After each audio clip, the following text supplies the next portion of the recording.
Assalamu alaikum wa rahmatullahi wa barakatuh. Bonjour tout le monde. Vous êtes Saad. On va voir quelles sont les fondations professionnelles en charge artificielle, c'est-à-dire les dimensions par la méthode pression.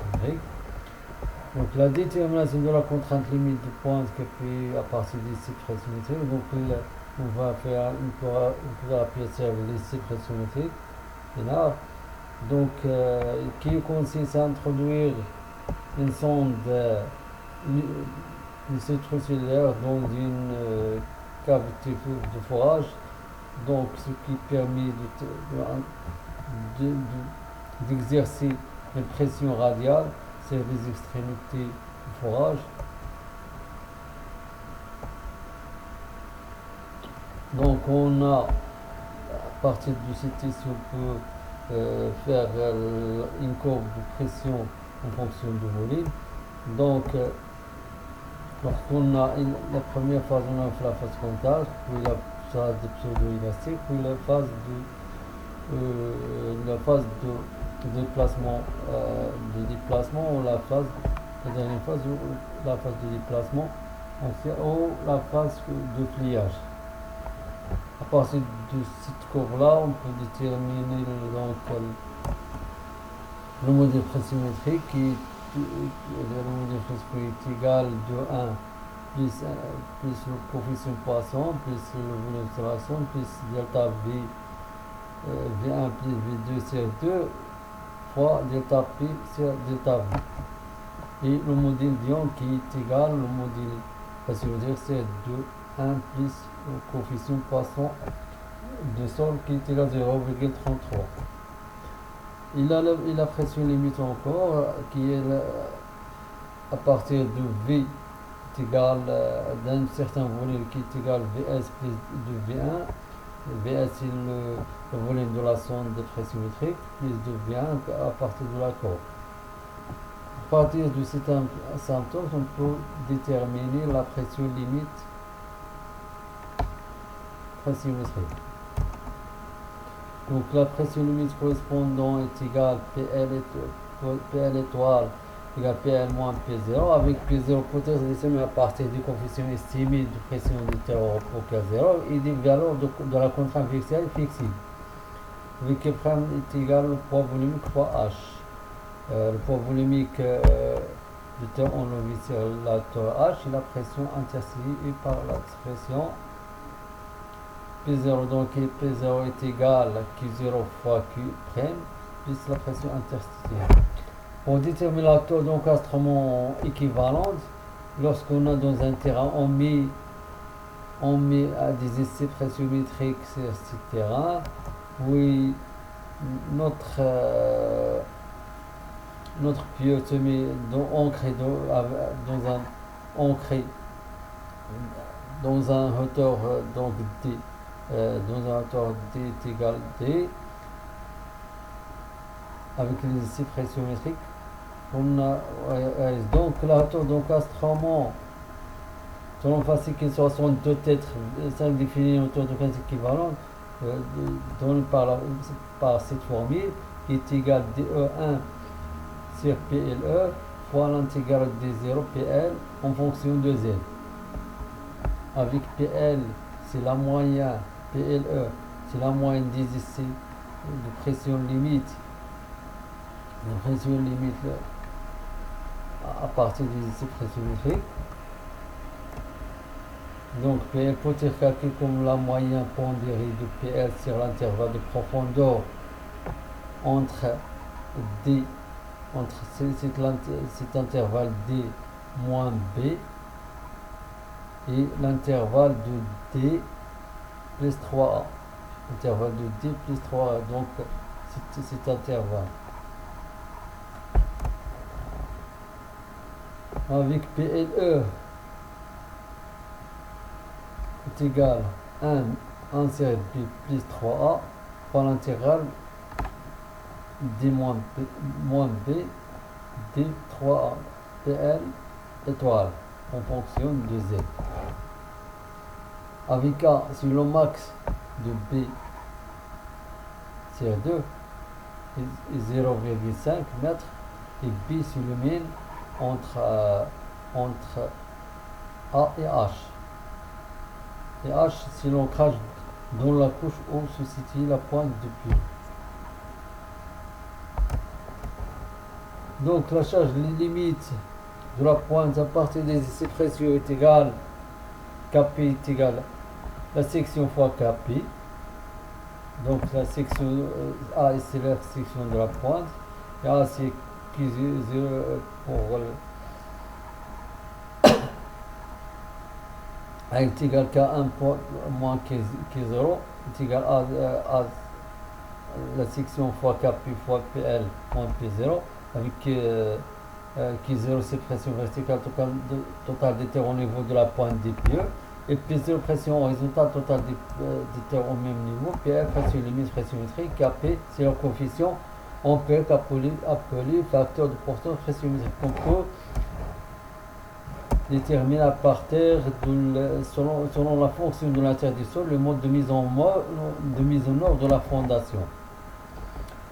Donc lorsqu'on a des éléments mis en œuvre sans refoulement du sol ou des éléments mis en œuvre avec refoulement du sol, donc Kp à partir de la nature du terrain, lorsqu'on a des argilements type A ou type B ou type C, donc on a sans refoulement du sol A pour donc Kp est égal à 1,1 ou Kp est égal à 1,4 pour les éléments avec refoulement du sol.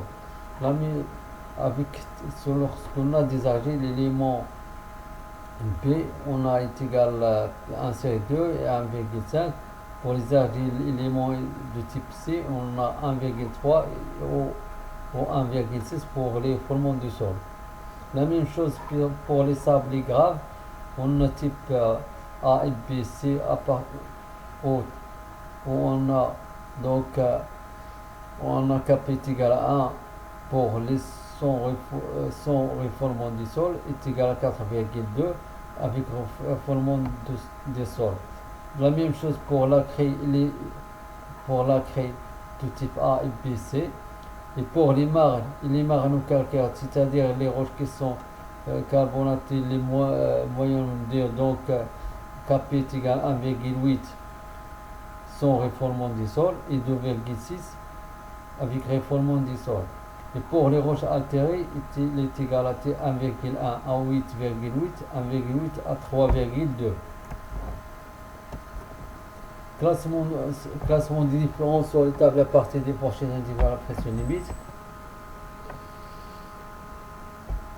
Ce sont des classes à partir de pression limite. Par exemple, lorsqu'on a des pressions limites égales à la pression limite inférieure à 0,07, donc on a des argiles éléments morts de type A. Lorsqu'on a des pressions limites entre 1,2 et 2, on a des argiles éléments formes de type PC. Lorsqu'une C est supérieure à 2,5, donc on a des argiles classe C. La même chose pour les sablés graves. Donc on a la pression limite inférieure à 0,5, donc on a classe A. Et la même chose pour lorsqu'il est s'étend entre 1 et 2, donc moyennement compact, c'est-à-dire B, sable classe B. Lorsqu'on a la pression limite supérieure à 2,5, donc on a des sables et graves de type C, compact. La même chose pour la craie et les marno-calcaires. Pour les efforts total limite mobilisés par frottement latéral, obtenu multiplié la surface latérale des pieux par le frottement latéral et taille limite, concerne une hauteur qui ne correspond pas nécessairement à toute la hauteur de l'élément contenu dans le sol. Donc A ici est égal puis l'intégrale de l'intégrale de 0 à H avec QS en fonction de Z. Donc Pi périmètre des pieux, QS frottement latéral unitaire limite à la côté Z. Et H la hauteur aussi existe sur le frottement latéral. Tandis que H si de pieux dans le sol diminue, donc on a deux choses. Donc soit de la hauteur où le pieu comporte un double chemisage, ou la tour aussi exerce le frottement négatif.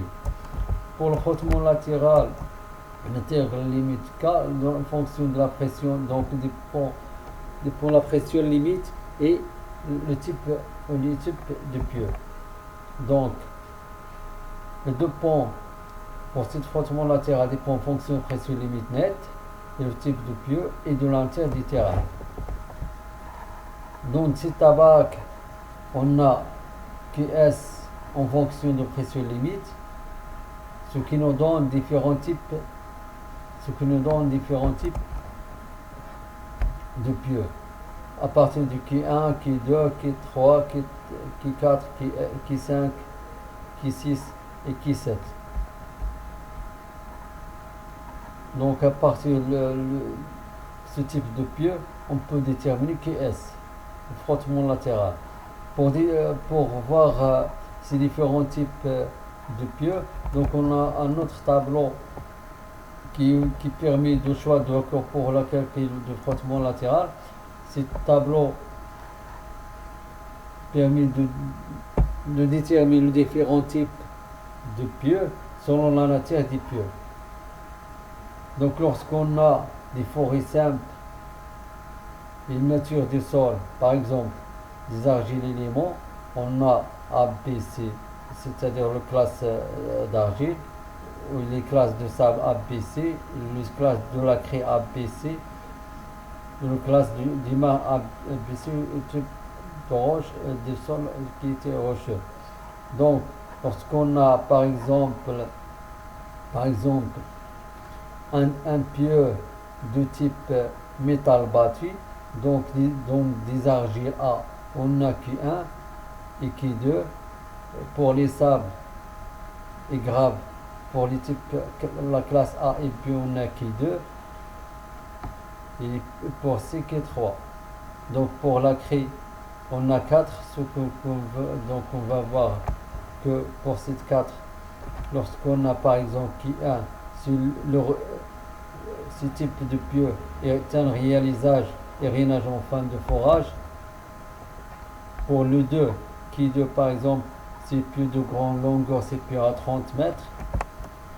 Et pour le 3, c'est le forage à sec, type non le voyez.